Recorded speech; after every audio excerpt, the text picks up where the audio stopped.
the Rangers Journal now.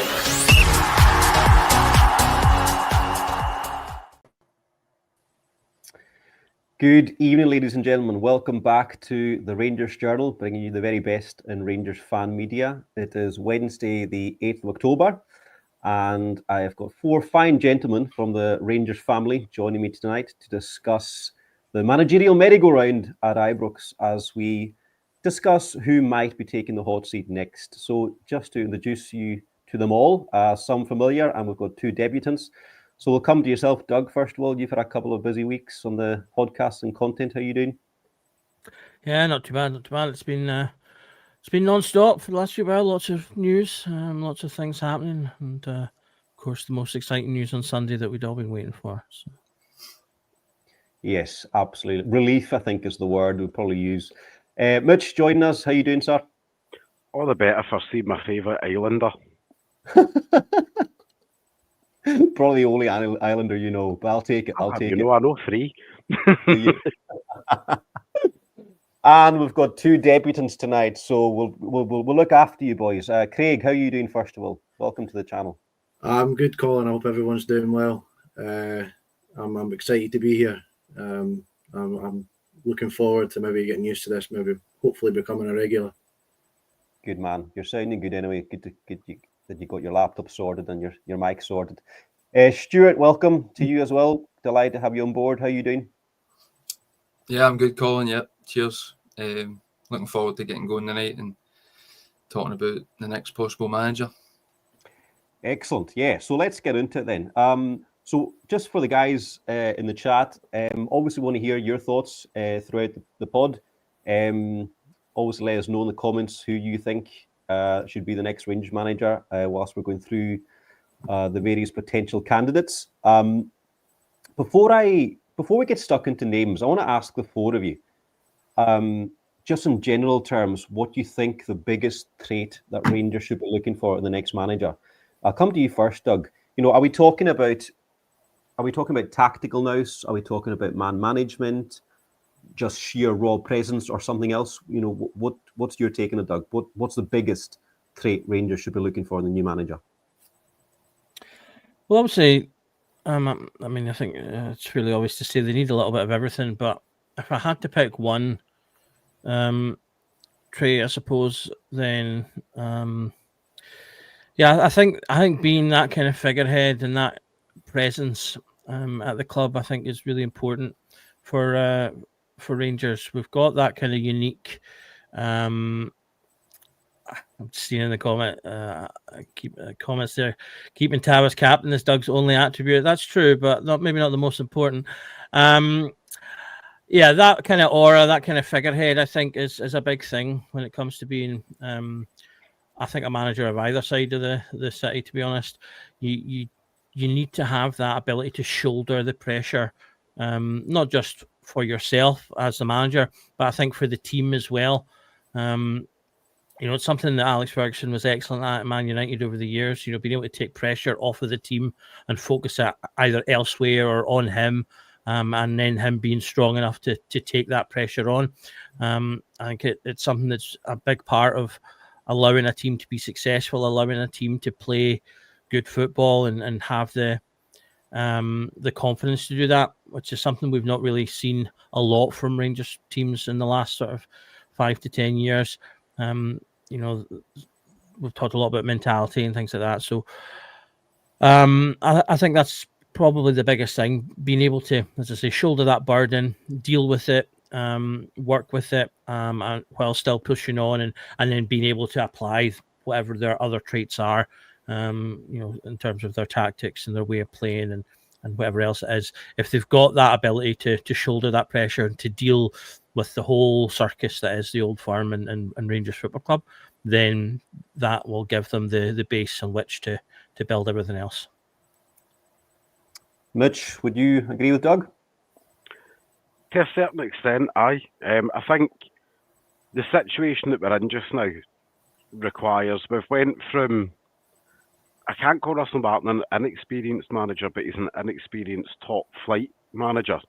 It's all very well to have, a couple hundred games under your belt at championship level, but no European experience prior to coming, and the Premier League experience, the less said about the better.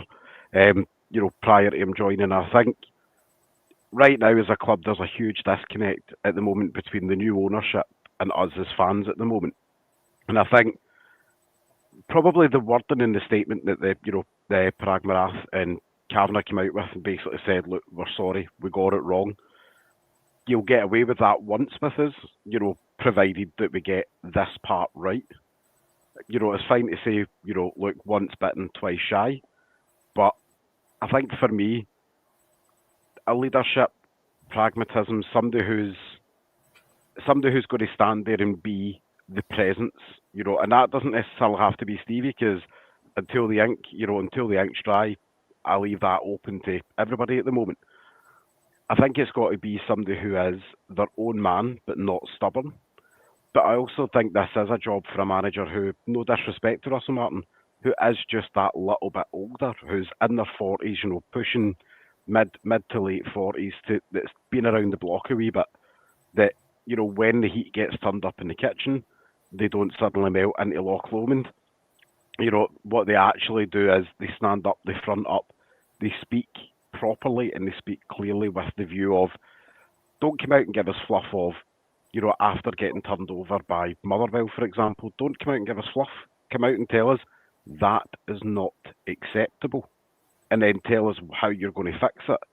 Don't just turn around and say, look, the performance wasn't great, but the XG told us. The final metric for me is, did we put ball in net? Did we keep ball out net? That is how simple football is. How we get to point A to point B, I don't particularly care, because we've all watched, let's be honest, Walter's one of our most successful managers, but his style of play was at times pretty horrific. We all sat there and watched some grim 1-0 victories. But I tell you what, when we picked up the trophy at the end of the season, we didn't care about those grim 1-0 victories that we picked up, because we won the title at the end of it and accumulated enough points. So I think that's kind of where I'm at, as that's what I'm looking for. And I said it, obviously, with Colin, you've probably been on the pods where I've said it before. That was the profile we should have had in the summer of experience. It didn't have to be a sexy name. It didn't have to be a, let's go and get somebody out there who thinks that, going wild swimming's a great idea. Just go out there and get somebody who for 2 years will come in, stem the ship while we go through the turnover period, a stability manager. Then go and get the dream boy when that stability manager goes elsewhere. Yeah, absolutely. Couldn't agree more. You mentioned there the statement. I'll come to you, Stuart, next, Stuart, sorry, for your thoughts on the traits for a Rangers manager. But the point you made there, Mitch, about that statement and the apology and them getting off with it once, I think you're absolutely spot on. They will get a second crack at this from the Rangers fans, but any more failures and that kind of relationship, that buzz that we had, when the takeover first came through, it'll dissipate. So, but it was important that they made that apology and they took accountability, unlike a certain departed manager. Stuart, over to you. Any thoughts? In regards to the statement, I thought it was a good statement, one that I think was probably needed, because you've not really heard much from them at the moment, and they said they would stay out of the way until there's cause for them to come in and speak. And I think obviously after the sacking that it was as good a time as any to come in and speak, and I think their statement was to the point, and it said everything that we needed it to say really at the moment. Apologised first and foremost for saying they didn't get it right and holding their hands up. I think that's a massive thing, because you could easily have come out and maybe made excuses, a bit like what maybe Martin's done at times after games, not wanting to look at himself and maybe looking at the players or blaming anxiety and things. So they've come out and admitted that they got it wrong, and I think that's obviously a start. Yeah, absolutely. Great point, Stuart. Craig, just come with yourself then. Any thoughts on the statement and or any thoughts on the traits of what makes a good Rangers manager, or what we need right now? I think the statement was needed. I think once they sacked Russell Martin, considering how poor it had been. They had to. They couldn't just leave it at that. They had to come out and maybe hold their hands up a bit more than. I mean, sacking him kind of shows that they'd lost confidence in him, but to prove to everyone without a doubt that they had they were holding their hands up to say that they got it wrong. I think it was necessary, and I think it was good to be that transparent with fans. So it's something that they're going to look at it, hopefully with a bit more due diligence, because I think if we're going to move into these, what a Rangers manager needs, it to me, it's mostly a mentality thing. Like, Rangers is a fairly unique club. There's a lot of clubs in. There's a few clubs in this situation.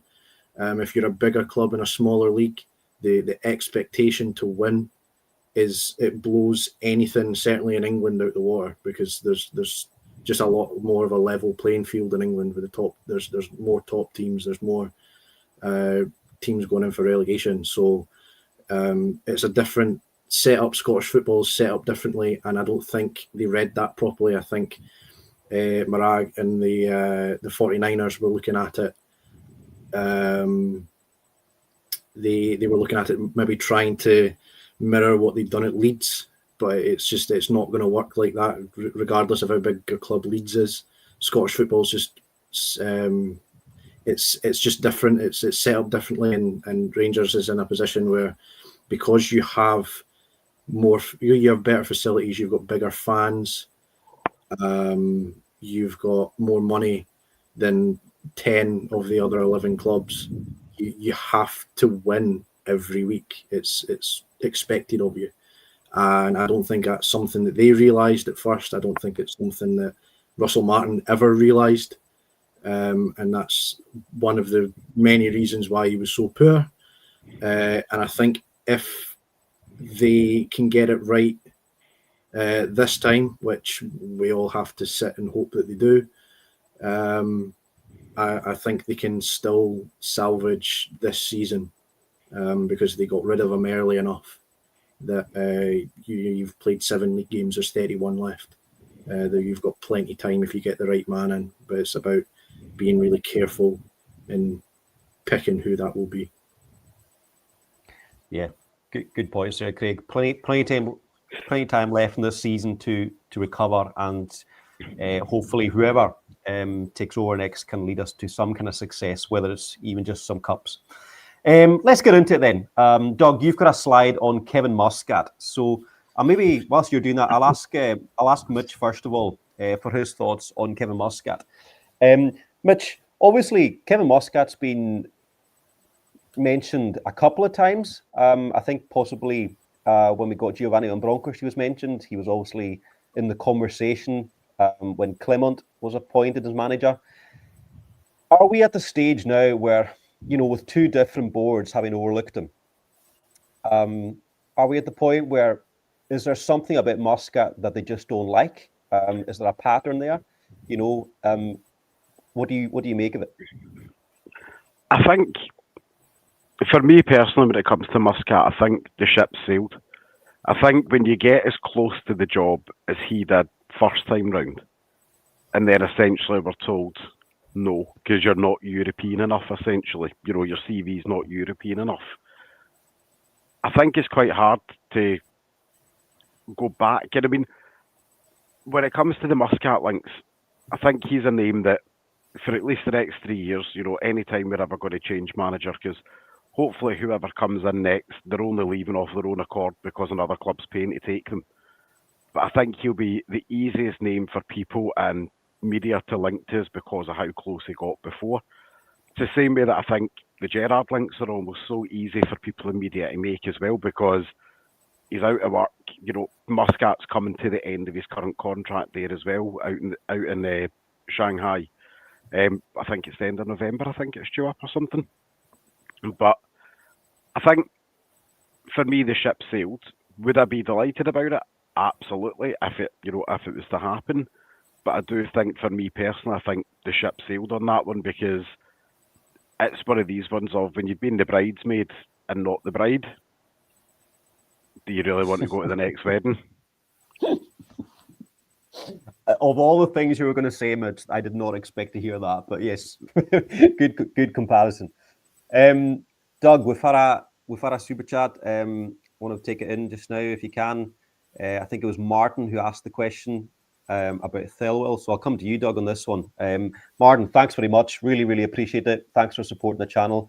It's not necessary to donate like that, but we really appreciate it. It goes towards running the channel. So big thank you, sir.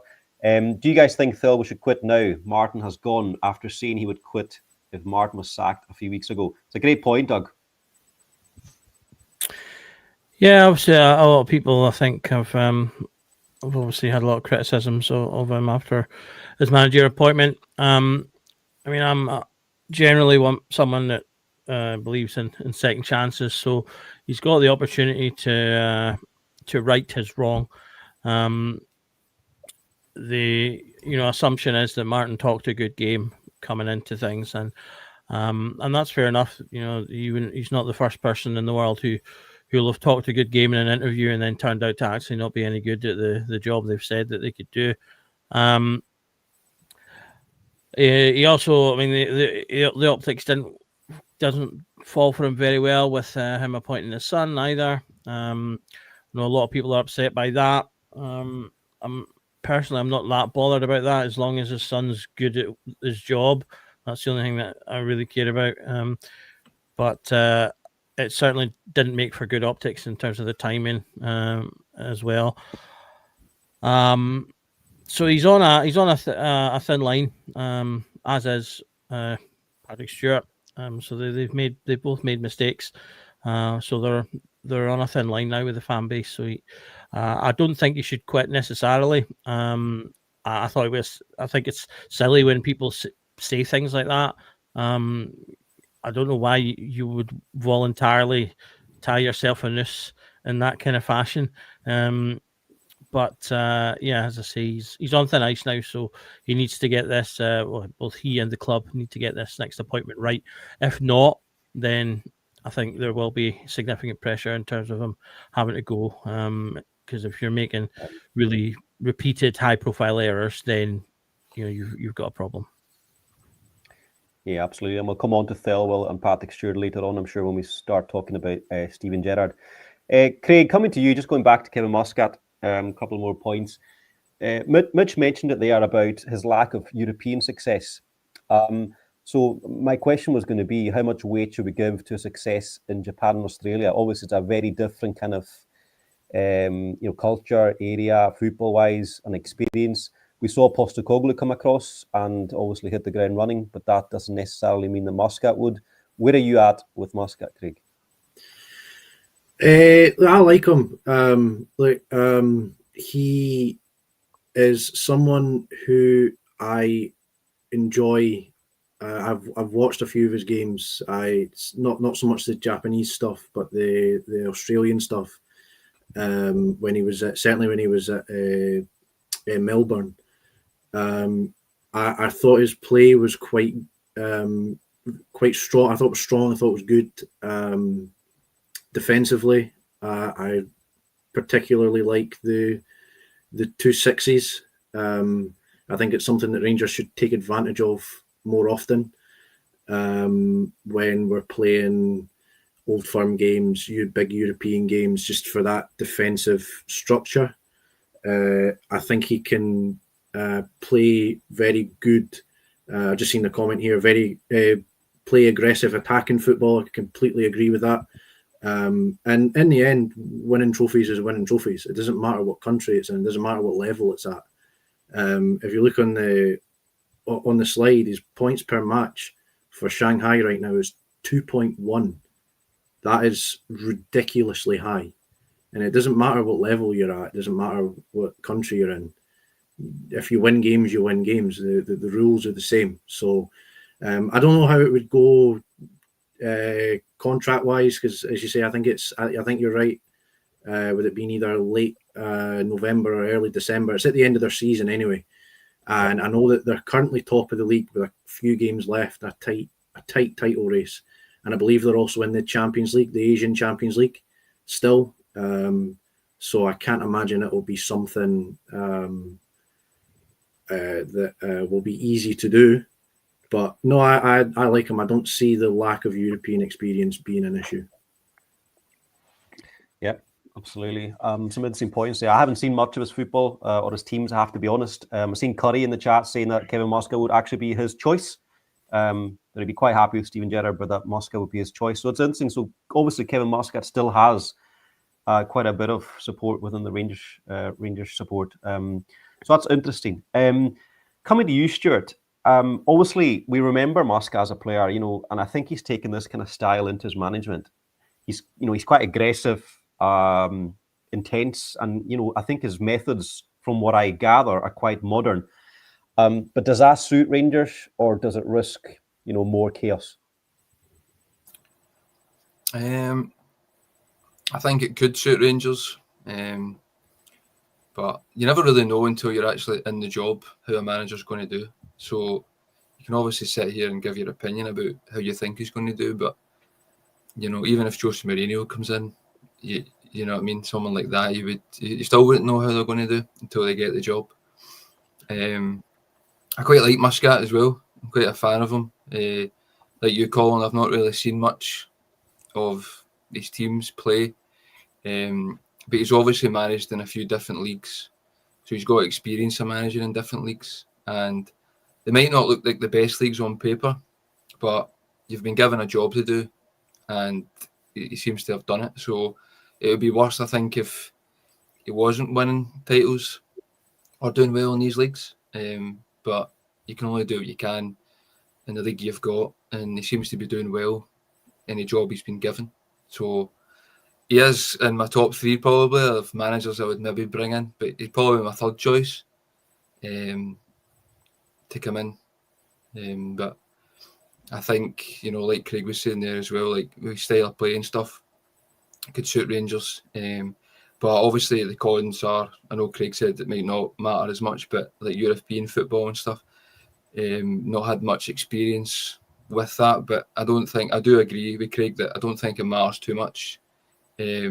Especially for Rangers now, because we've done well in Europe and it's all about the league. So I know I've got a good few friends that obviously really want to do well in Europe, and we all want to do well in Europe, but there's no point in getting to European finals and not winning any domestic cups or trophies. So that's what you need to be winning. And then the European thing's a bonus. So I wouldn't worry too much about that if it was like in contention to get the job. So I think he'd be an interesting appointment. However, he's not my first or second choice, but if they went down that route, then I would be behind them. Yeah, good point, Stuart. I mean, I think what you were saying there about you can only beat what's in front of you, and he's done that wherever he's been, or for the majority of the time. I think we'll move on then. Obviously, Muscat has been mentioned. Another man who has been mentioned has been Derek McInnes. We believe what I read earlier this afternoon, Mitch, was that Derek McInnes has committed himself to Hearts, but then you take a step back and you say, well, Rangers haven't even approached yet. Now, if that approach did come, say something goes wrong in the Gerrard process, I don't know. We're just speculating, obviously, at this stage. We don't know. We're not in the know, just to be clear. But if Derek McInnes was to be back in the frame, Mitch, and if he was to be offered the post, are you of the opinion that he's evolved enough tactically since his Aberdeen days to handle the pressure of dealing with the Ibrox pressure? No. I think, and I'm just going to kind of shut that down for my personal idea, pretty quickly. I think Derek McInnes is at the level that Derek McInnes needs to be at right now. I think the move to Bristol, like the two moves to Bristol and Aberdeen, I think they came right idea, wrong time in his career. And I think what he did, obviously, at Kelly over the course of, 2.5 years, roughly, 3.5 years. Like, I think that taught him a lot about himself as a manager. And I think the time was right for him to move on in the summer. But I think we've seen this last year, like this false dawn with new managers at clubs. Like, Aberdeen had it last year when Jimmy Thielen came in, and we've seen how quickly, yes, they won a cup at the end of the season, but domestically within the league, the wheels fell off after the first defeat. That's what my interest is when it comes to Hearts this season, is how do they respond to the first defeat? Does the second one come quickly? Does a third one follow that quite quickly thereafter? Or how do they get themselves out of a rut? I think he's a solid SPFL manager right now, but for me, nowhere near ready for the Rangers job. I think the easiest question I can answer back to that is, what's he done to deserve a crack at the Rangers job?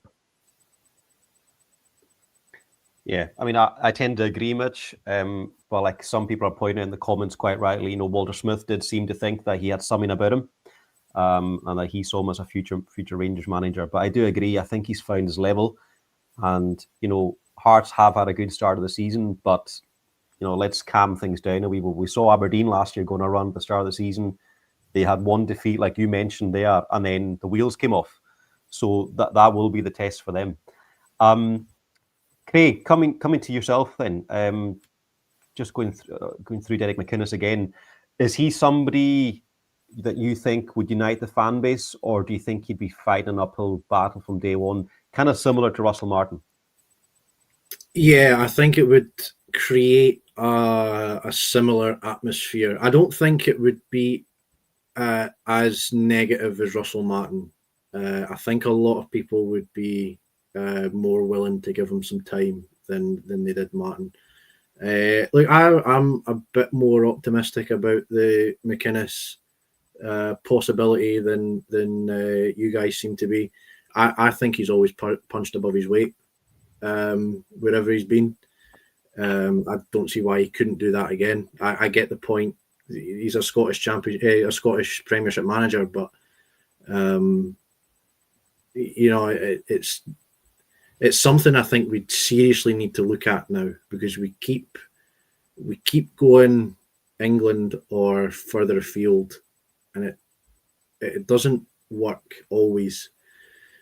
There is obviously a lack of playing in Europe and things like that, and he maybe doesn't do great when he's in one-off games against big teams, but I think that again, given the Rangers' resources and given the fact that he knows Scottish football, I think he could push it again.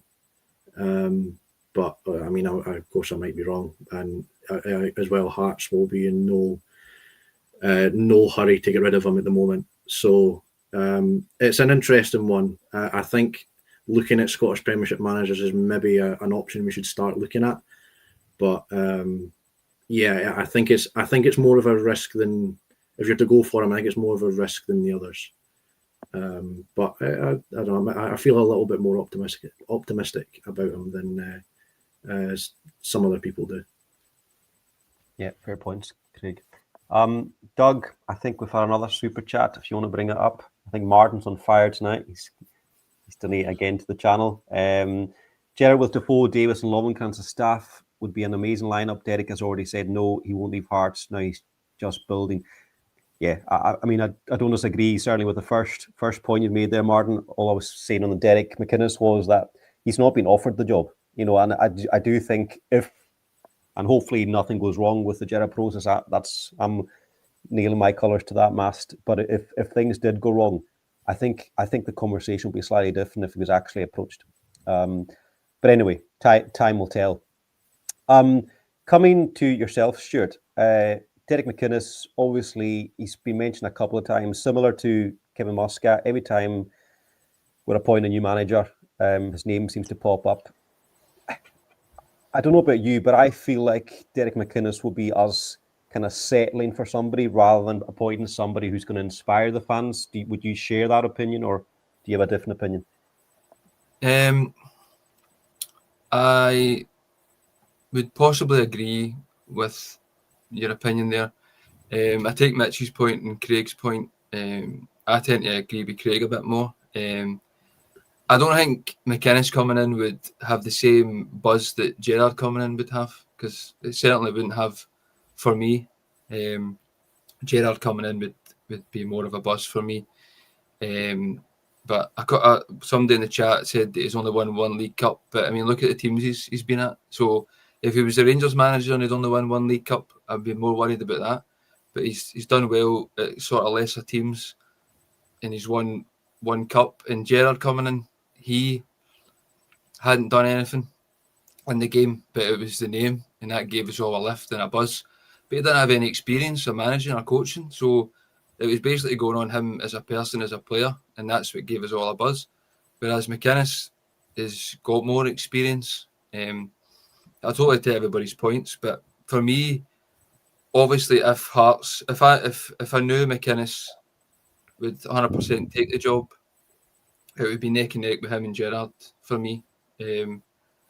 If either of them got it, I would be happy. I think Gerrard might just sneak it. But again, I think McInnes has been in the Scottish game for long enough, and he's done well with the clubs that he's had. And I do think, I think he was endorsed by like Walter Smith before as well, and he came from Dundee United. Alex McLeish came for Hibs, and we seem to give managers a chance in other leagues. And obviously, Clement came in, won some titles. Van Bronckhorst done well, came in. Didn't work though. It never worked. So we've taken chances in these guys. So McInnes for me should be in with a shout. I would have got him in a good number of years ago, and I know he turned the job down, and that kind of angers a lot of fans. But not for me, it doesn't, because you don't know what's going on behind the scenes. You don't know if it was right with the board and everything else. So we just, as fans, go, I should take the job, doesn't matter. And I don't agree with that. I think you're a person as well, and you've got to think about things behind the scenes as well. I don't know the ins and outs of it all, but I have no issue when he rejected Rangers at the time when he did. And I still think he should be in with a good shout. But it's all down to, if they're not even speaking to him yet, then to me it looks like Gerrard's like the favourite again. And if I was McInnes and they've just went for Gerrard and not wanted to speak to me either, you would maybe feel a bit like, well, why not? So that's kind of my take on it. I do think it would be a good appointment. So I know a lot of people don't, but that's just my opinion, my view on it. And I think we've taken a chance on a lot of other managers, and we should take a chance on somebody that's actually managed in the league. I don't know how we would do managing Rangers, but I think it would get us a lot more organised and be able to defend. But again, you're playing at a club who there's not as much pressure. So how would he do at a club like Rangers? He's obviously played for the club, so he knows the standards and the demands, but it's totally different being a manager. Yeah, absolutely. And who knows, if not this time, like you say, maybe further down the line, he might get the opportunity. Scotty posted a comment there, and I've just checked. Fabrizio Romano's just posted about 5 minutes ago to say Steven Gerrard's return to Rangers closer than ever, with talks advancing and set to continue this week. Positive initial discussions in the last 24 hours, and Rangers hierarchy is set to meet with Gerrard to discuss further details. So, obviously there is movement. We knew that anyway from breaking stories earlier this afternoon. They're due to meet Gerrard in London tomorrow, I believe. We'll get to Gerrard. We're going to go through the process, Doug, so we might as well we've got one other manager to talk about. That's Danny Röhl. We'll quickly gloss over Danny Röhl and then speak about Gerrard. Could I quickly touch on Derek McInnes? Yes, yeah, absolutely. Yeah, I just wanted to, on the back of what Stuart said, we're comparing him to McLeish. For the most part, I've been, not anti Derek McInnes, that's not the right way phrase per se, but I wasn't really pro Derek McInnes. But over the last, obviously, with things that were going on with Russell Martin and thinking about new managers, I sort of went over and looked at it again, and sort of really did think about him in comparison to Alex McLeish. And when we appointed him, because when we appointed him, he wasn't a popular appointment. A lot of people said similar things about Alex McLeish than that they are saying about Derek McInnes, in terms of, he was at his level with Hibs, and he's not that great. He's not got a lot of experience. He had way less experience than Derek McInnes has now. He took Hibs up via the Championship. He hadn't won any top flight trophies. McInnes has obviously twice won the Championship and the League Cup there as well. So I've actually really kind of warmed to the idea that, you know, I mean, McLeish came in and won a treble. He's still kind of underrated, I think, in Rangers history for some reason, Alex McLeish. And so the more I've kind of thought about it, the more I kind of feel like actually, you know, Derek McInnes could actually be a really good appointment, given we keep talking about wanting someone who has experience of Scottish football. Well, you kind of get much more experience than Derek McInnes has. He's managed two of the bigger teams in the league in Hearts and Aberdeen. He's done reasonably well with both. A lot of people, again, in the chat just now have been saying he's reached his level. Well, right now his level is top of the league. So that's exactly where we want to be. I saw someone comment he's only top of the league because we've done so poorly. Well, the only difference we would have made is if we'd beaten them, and they'd still only be a point off of Celtic if we'd beaten them. So I do think he's a decent appointment and probably would have the potential to do really well, because a lot of what he applies, I think, is universal in terms of keeping it simple, a strong spine, which is another thing a lot of Rangers fans have talked about wanting at Rangers. He likes to have a really good striker that he can build around. And we always are a fan of good strikers at the club as well. So I think there's actually a lot more positives about Derek McInnes than I'd previously given credit for. And I think in general, we might be giving him credit for. We talk about being snobby in terms of buying Scottish talent. Are we maybe being a bit snobby when it comes to looking at Scottish managers? Why are we so quick to seemingly not be excited at the prospect of a Scottish manager who's a former player and has all these decent attributes, which people talking about, he hasn't done this and he hasn't done that. But again, how much can you do in the SPFL if you're not managing Rangers or Celtic in terms of winning things? So yeah, I largely just wanted to kind of adjust my record on McInnes, because as I say, I've not been pro McInnes in the past, but as I say, in the last month or two, I've kind of come around in respect to him. No, very valid points, Doug. And I'm seeing through the chat people mentioning Stephen Robinson. No, he's done very well at St Mirren again. He'd probably one who, if you were staying domestically, he'd be in the conversation. But obviously, we're just not covering him tonight because he's not. There's been no links. So yeah, very valid points there, Doug, about Derek McInnes and his development. And his level, yeah, they're top of the league at the moment. And even if we had beaten them, they'd still be ahead of us. So yeah, plenty for us to think about. Touching very quickly then on Roll, because we want to get to Steven Gerrard. Craig, I'm going to come to you, and then I'll invite the rest if they've got any specific points they want to make on Roll. But Craig, we were talking just before we came on about Danny Roll, and you were saying you had seen some of his football. I just want to quickly ask you about, what kind of style of play. I mean, obviously Doug's done a nice graphic there for us again on Danny Roll.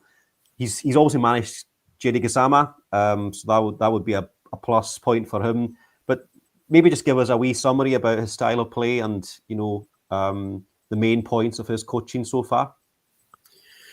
Yeah, so I jump in and out of English football.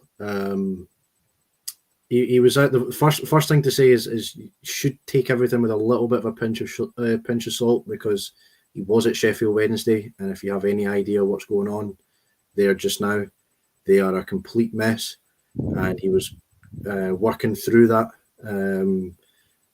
Staff himself, players were not getting paid. The owner seemingly doesn't care anymore. So he was working under difficult circumstances. He's got very similar feelings, in my opinion, to Russell Martin in the way he plays.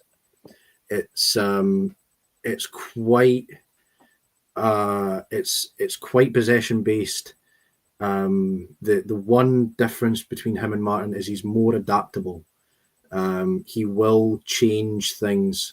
He'll change the way he'll change the formation. He'll change tactics. Russell Martin would go 1-0 down and then throw strikers on and have James Tavernier playing left back and Derek Cornelius running up the left wing and all this stuff, and it was just a mess. Whereas he does tend to have a better footballing brain, but overall the style of play is pretty possession based, and sometimes it can be a bit blunt. There's not a lot of razor sharp cutting edge stuff. He is kind of based as well on Klopp. I know this was the comment I made. He's kind of a discount Klopp. And look, Klopp's successful in some regards. I think if you're competing at the top of the league with Man City, and Man City win the league every year, you weren't actually competing very well with Man City. That was the one criticism of Klopp. I always felt he didn't win enough. And Danny Röhl coming from Leipzig and coming from Germany, it's that sort of again, that style of play. It's a bit erratic. It's like possession based. But the one thing that Klopp's teams had was that cutting edge to cut teams apart, and Danny Röhl, to me, didn't really have that. But again, take everything with a bit of a pinch of salt, because Sheffield Wednesday are a complete mess and have been for a while. Well, appreciate that, Craig, because I didn't know much about him, so really good to hear your insight on Danny Röhl there. Mitch, based on what Craig has said there, then, to me, that sounds like we'll be heading down another project manager, philosophy manager, championship manager. Doesn't sound great to me. I'll be honest, I like Danny Röhl. Okay. I know it's a bit of shock to be against the grain, not like me at all. Not like you at all. I will say though, I watched quite a bit of the Sheffield Wednesday games on Sky and stuff like when they were on, and I will say the work that he done at Wednesday, I think, is really, really underrated. He took a team that is probably one of the biggest basket cases in English football right now. Again, with owners not paying bills, not paying wages.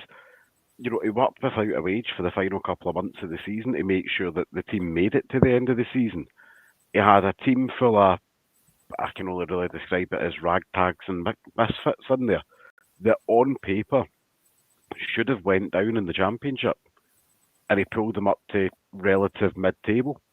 And I mean, genuinely, that squad of players that he had was probably akin to a top-end League One team.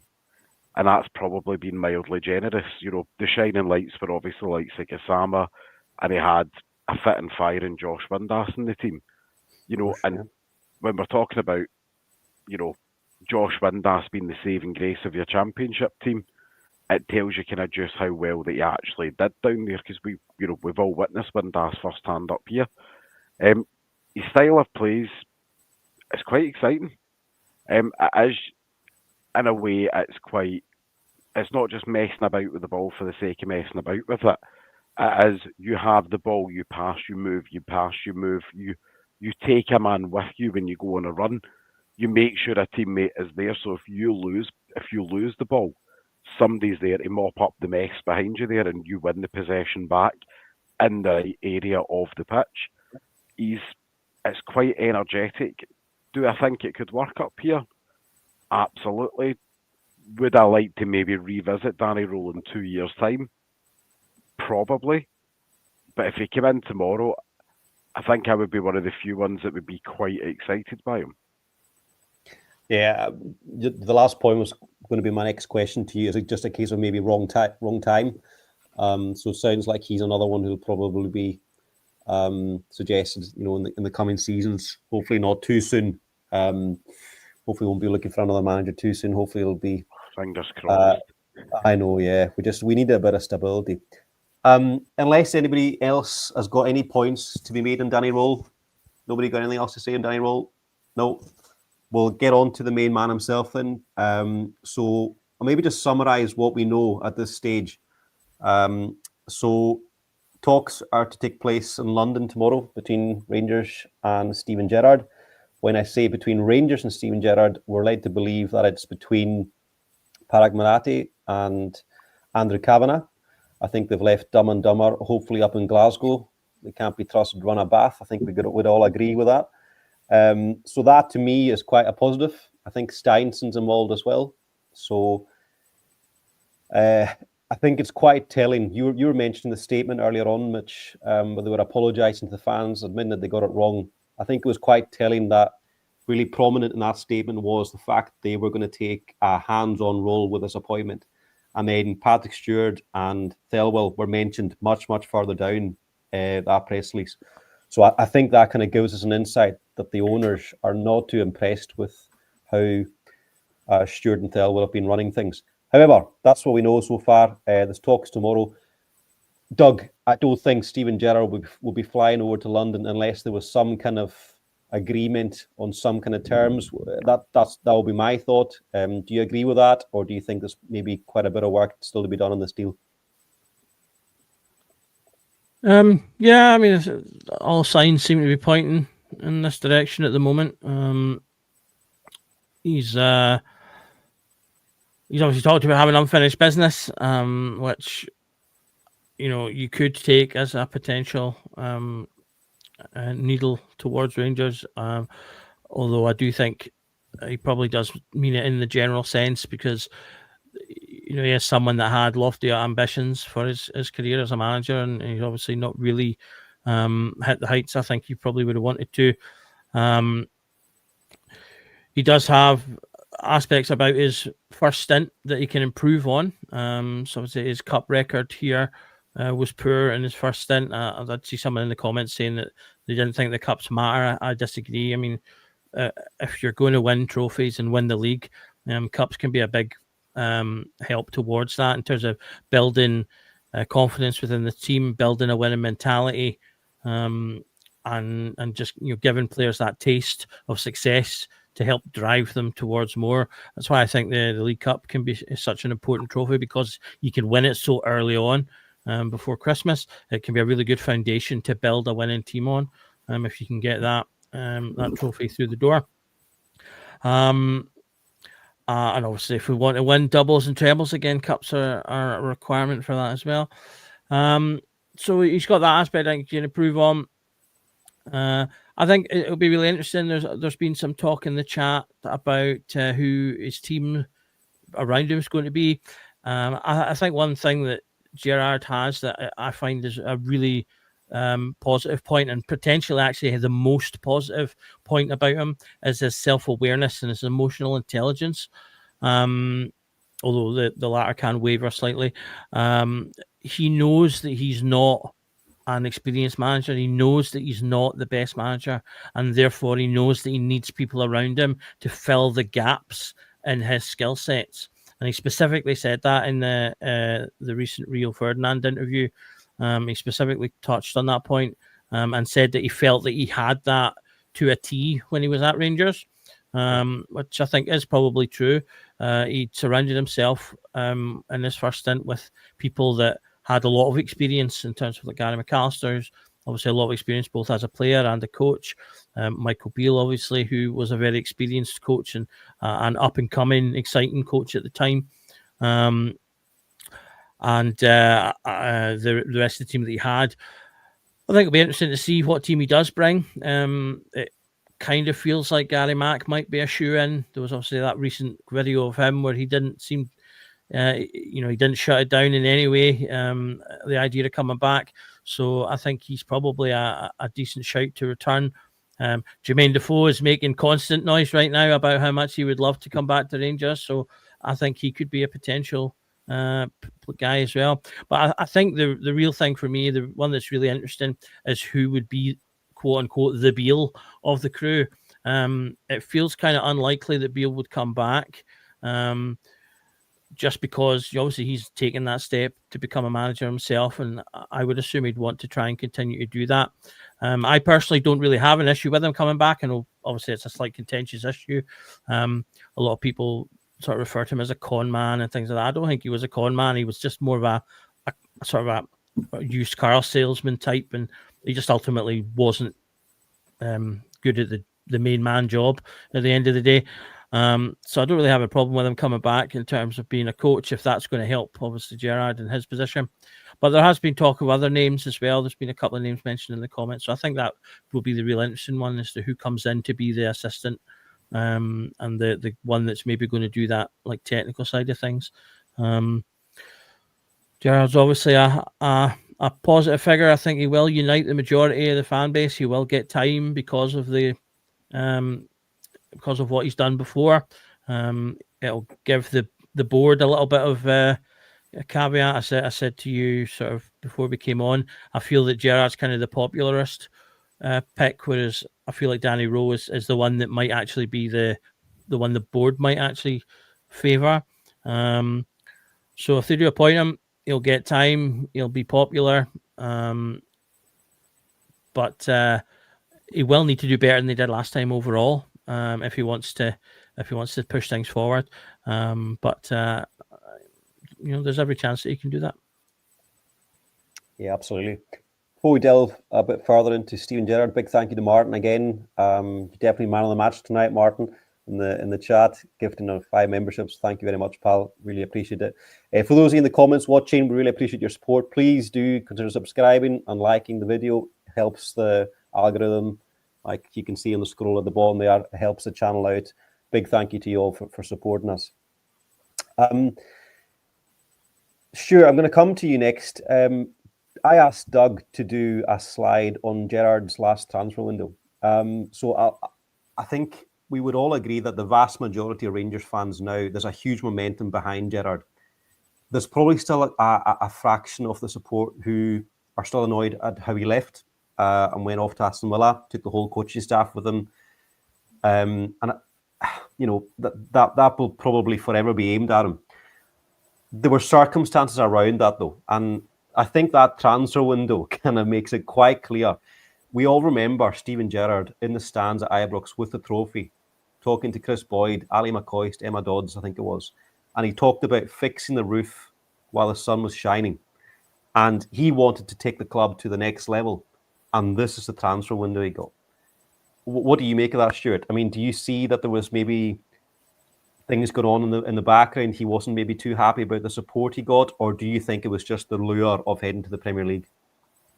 I think both things can be true at the same time, and I think definitely I don't think it was going to be backed like he hoped it would be, and obviously the lure of the Premier League, it's where most people want to manage.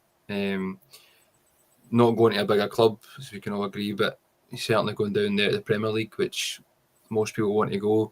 So I think it was a case of both. He's maybe wanted to test himself in the Premier League at a club where maybe he's going to be backed more financially because we've got more available finances than we do. And you look at his summer window there, and it doesn't look good, does it? However, I'm not one to think that you need to spend loads on players to get good players. Like sometimes you can be spending too much on players and they're not good enough. I would rather we were a bit more tactile at times and bring in players that don't cost 5-6 million and get free transfers and get like bargain deals and stuff like that, and then sell them on for a profit. Even if we've got these new owners, I don't think we should be spending 8-10 million on a player. I just don't think we should be spending that. I don't think there's any need for us to spend that type of money on a player. So I don't think he was backed like he would do.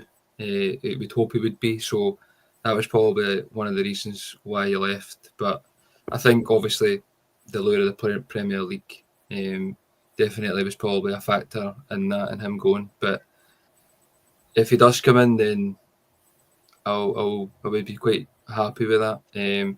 But like Doug said there, he's got to do a lot better than he did. I think we were all clinging to what 55 meant, that we sort of let the cup slide slightly, that we wanted that the most. But when you look back on it and the dust is cleared, then you kind of look back and say, well, we should have done better. But he made progress, so that's the thing we didn't see with Martin. We've seen progress with Gerrard. We've seen him slowly turning things around, doing well in Europe, winning at Parkhead, which he hadn't done for years. So he slowly, over the years, he was building and he was getting closer, and you could see that, which you couldn't see with Martin. So he's got to do a lot better if he does come in. But like I say, the league's obviously the most important part of it, and then you can look at Europe after. But you need to try and get somebody in who has done it and he has done it obviously in the league, but he needs to add more to that, like Doug said. So, but if he does come in, then I'll be happy to have him in, I think. Yeah. I'll come to Craig next, but Mitch, I want to ask you about Gerrard coming back. Obviously, it's looking more and more likely. I've personally been banging on about this in the group chat. People probably getting sick of me for weeks saying that, if Martin's to go, Gerrard's the man. But Doug's made obviously some really good points there about him knowing what his strengths are, knowing what his weaknesses are, where he needs support around him. He felt like he had it down to a T at Ibrox. Do you think that he could adapt to the squad that he would inherit if he came back? Or do you think we're going to have to look at another kind of rebuild in January and next summer? I'll be honest with you, probably not. If you look at the core of our squad, now obviously with every transfer window there's going to be hits and there's going to be misses. But I think overall we have a core group of really talented players. But since August, they've not really known what they were being asked to do. And I've said that, I banged that drum, umpteen times, where I'm like, we have a nice blend in the team of talented, athletic and hungry young players, as well as seasoned veterans to obviously help them get, kind of fine-tune those talents there as well. And I think the problem was, some of these philosophy managers, like Sir Russell Martin, they overcomplicate the game of football to especially younger players. And I think when you overcomplicate it for them, you hinder their development, which hinders their future sell-on value at the same time.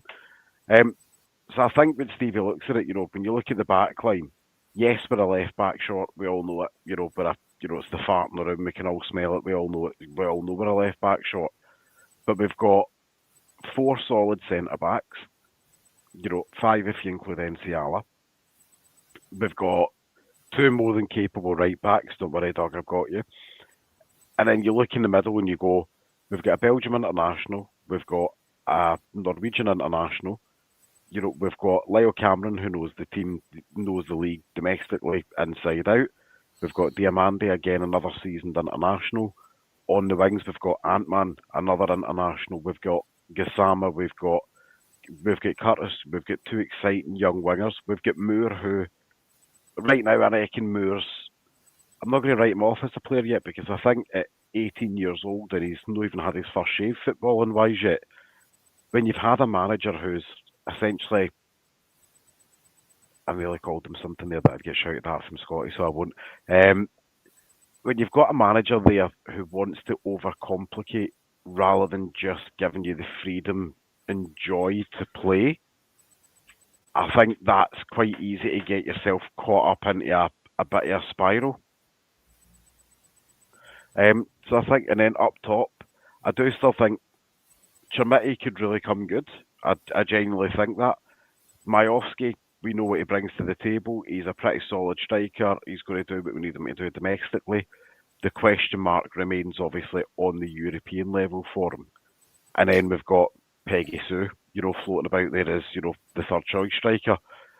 But again, I think Danilo's another striker that I think since the start of the season he's not really had a fair crack of the whip.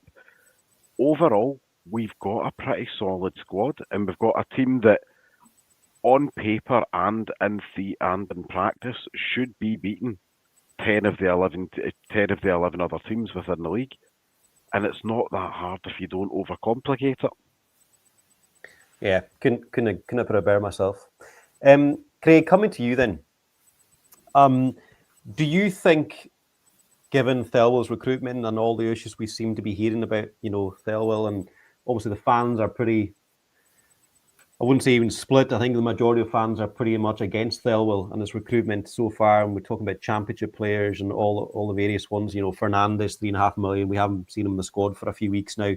Do you think that Steven Gerrard, in his talks either this week already or tomorrow, will be looking for some reassurances about his input and influence or potential incomings in the future? Yeah, look, I don't reckon he comes to Rangers if he hasn't got final say on what players come in and what players haven't.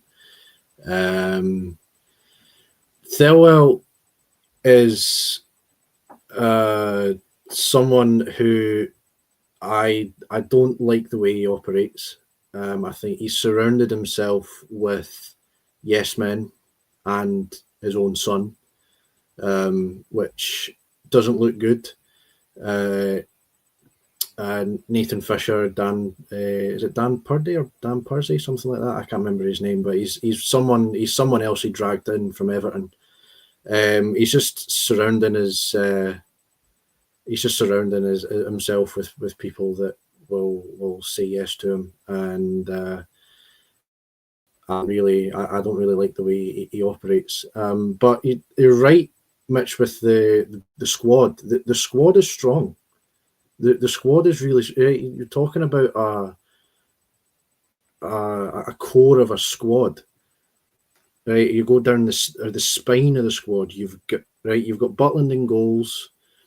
Right, I think Souttar's a solid centre half. I think he's been asked to do things that he doesn't want to do. I think John Souttar's what I would call a hammer thrower centre half. He clears the ball, he makes tackles, he wins headers.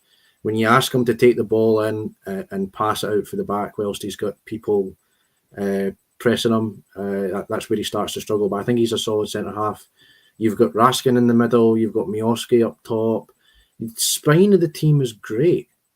The squad overall is great. Yeah, cool. They've signed some duds, but everyone's, no transfer windows. You're never going to get 100% good players. So the squad is good. It just needs better guidance. So yeah, absolutely. Gerrard will look for reassurances in future transfer windows about what players come in, so he can kind of better fine tune the issues. Yeah, absolutely. Doug, I'll come to yourself. I know you're one to discuss a couple of comments that are coming through in the chat. And again, big thank you to you all for supporting the channel. Please do subscribe and like. Helps us out big time. Doug, over to you. Yeah, so the first one gives us a chance to just shout out one of our other videos. So we had a comment about from Big Al here, talking about Stephen Robinson was a popular choice. Do you think he's got any chance? And Philip saying every fan podcast is the same as ignorance or just plain laziness that Stephen Robinson doesn't get a mention. Philip, if you want to hear us talk about Robinson, we touched upon him on our video on the 16th of September, which was us sort of initially starting the churn towards who should the new manager be before Russell got sacked. So the podcast is called Who Should Rangers Talk To? We go through a number of managers there. Some of the ones we've touched on tonight. Obviously tonight's one we've kind of focused on the main people that are getting linked with the job, whereas that video we took a much broader look at it. So there's a couple of interesting choices there. Conceição is mentioned in there. McInnes is mentioned again. Couple of other guys, but one of the ones we do have a deep dive into is Stephen Robertson. So if you want to hear our thoughts on that, then do check out that video. And in terms of if he has a chance now, I don't think so, but I think he is a decent manager and maybe one for the future, maybe when he's got a little bit more behind him. There's a comment here from Carl saying McInnes has never been in a title race. It's been 8 games. I disagree that McInnes has never been in a title race. And season was it now 14-15. Aberdeen under McInnes came second. They finished only 8 points behind Celtic and took it down to the last 3 matches. When was the last time we took Celtic to the last 3 matches of the season? So I just had to disagree with you on that point. And then Stephen said, if you turn down Rangers once, then you don't get another chance. Obviously, that will be in reference to McInnes as well. Before Walter came back, he actually turned down our initial approach when he was Scotland manager, because he said, he was obviously tied to the Scotland job and he had stuff to do there. And it was only when we went back and really kind of pushed him that he then sort of went, right, okay, and sort of acquiesced to the call, if you like. So I'd be wary about taking that kind of approach as well, just because even the biggest of names have had to think about it before making the decision. Sometimes it's just not right timing. And from what I gather as well, Walter was also partly responsible for McInnes turning down that the job at the time, because Walter said Rangers were a mess at the time, which was not wrong. So we need to be wary of cutting our nose off to spite our face, I think, and those types of things. So those were the main ones I wanted to just touch upon before we finished. No, appreciate that. Doug, I wonder if you could put a poll in the chat just so we can see what the general consensus is, and I'll come to the four of you yourselves as well, just to give your final thoughts before we wrap up. Mitch, I'll come to you first. It's Gerrard, isn't it? As a, until there's a scarf above the head, I'm believing it absolutely nothing, because we have been down this well-travelled road before. Look at even in the summer where all signs of, in the latter days were pointing towards Ancelotti, and then out of the blue, the three-legged donkey from Blackpool appeared. So all I'm going to say is until I see a scarf above a head, I keep an open mind. Quite right. Before I come to you, Stuart, for your thoughts, just a wee shout out to the boss, the gaffer, Scott. Hope you're enjoying your well-earned time off and that you're visiting our friends in Bluebells at least once or twice during your holiday. Stuart, final thoughts. Thanks for joining us on your debut. Spoke really well. Really enjoyed listening to your thoughts. Final wrap-up from yourself? Yeah, been good to be on for my first live pod. Wasn't as bad as I thought it was going to be. And I've really enjoyed it. Final thoughts: McInnes or Gerrard, neck and neck. I'd love for McInnes to come in and get it and prove people wrong. And if he didn't, then I would hold my hands up and say fine. But I would like him to get a chance if he's given it, if they choose him to get it, because I think he would be a good appointment. But I don't know.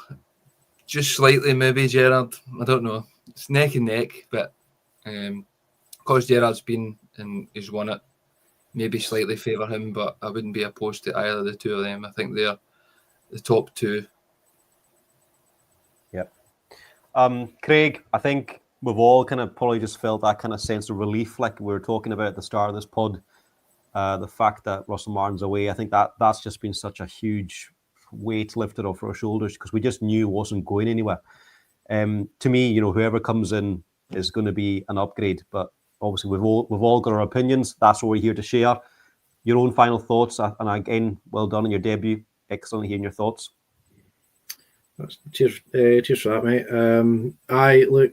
I think it probably just edging Gerrard for the reason that he's won the league before. He's been at the club as a manager before, and he's available. You look at. I think if they're all available, I think they're. I would chance Muscat, but I just.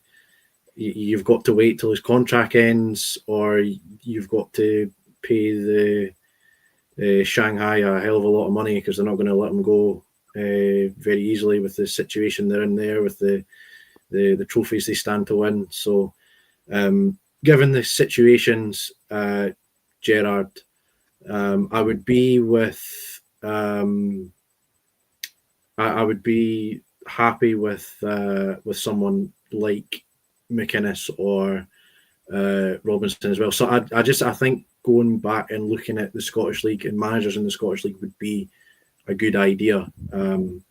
But as of right now, you need that lift. You need the sort of the fans to get that lift and kind of get belief back. So all in all, Gerrard is underline the best one for me. Good man, Craig. Thanks very much for your thoughts. And finally, coming to you, Doug. I don't know if you managed to do the poll. You can maybe cover that in your own wrap-up. Yep. It is sitting at... let me click on it here. So, yep. The unbothered, unchallenged almost. Winner of the poll was Steven Gerrard. He's currently sitting at 69% from 55 votes. That's a favourite number. Exactly. My favourite number is 2, because that's Tab's number, obviously. Derek McInnes at 17% in second. Kevin Muscat is third at 14%. And poor Danny Rowe has got 0 votes, 0%. So, yeah, so the overwhelming favourite is Steven Gerrard, and I'll snip the poll there with that. In terms of myself, I mean, I think all 4 of the guys we've talked about tonight have all got their qualities, and I think they could all offer something to Rangers should they be appointed. As I said, in recent weeks, I've been kind of really coming around to Derek McInnes, so I think I would probably put him as my number 1 choice. Though I would be fairly happy with Steven Gerrard's return as well. I do think he's got the drive to want to improve and add to the legacy he already has.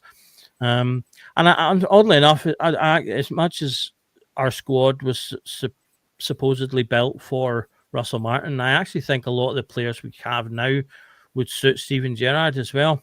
If you kind of think, I think you can kind of make little pairs all over the place in terms of, like, Gassama is very Kent-like in terms of driving at teams and scaring defences. Something Gerrard didn't really have was a really top winger on the opposite side, and we've got Ant-Man there. You've got kind of Raskin as the sort of the Lundstrom or the Kamara. You've got Rothwell, who's kind of the Steve Davis maybe, although not quite to the same quality, unfortunately. You've got Tavernier, who's quite like Tavernier. So I think there's quite a lot in that he would be able to work with. I think he'd work well with Jack Butland as well.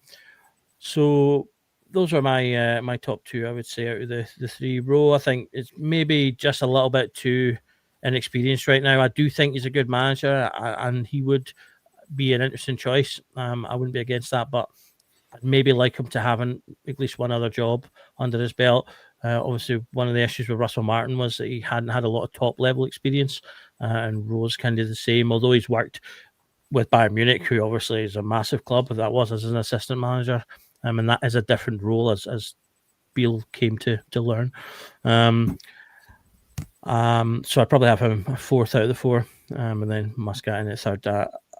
I've not watched a lot of his football, but I do know it's very similar to Postecoglou. He's obviously worked with Postecoglou a lot, so there's mirrors to have there. I'm sure I think he'd be a very exciting appointment. But would he be another one who'd maybe come in, be really exciting, and then catch the eye of down south? I don't know. So yeah, so I would say McInnes is my first choice, but I would be perfectly happy if Steven Gerrard comes back.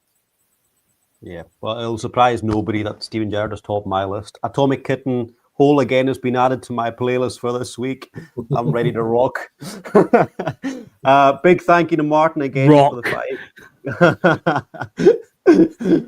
Big thank you to Martin again for the 5 memberships. Been really kind to the channel tonight, Martin. Big thank you. So all that's left for me to say is thank you to all of those of you who are watching, commenting, subscribing, liking. Really, really appreciate it. To our panel members, on your behalf, thank you to Mitch, Stuart, Craig, and Doug. Always fascinating to hear your thoughts, guys, and really appreciate you taking the time to join us. So with that being said, we'll see what develops tomorrow and Friday. Hopefully we'll have a managerial appointment, whoever it might be. I think we've got a pretty good idea. And thank you for joining us. Remember that every night is the Rangers Journal Night.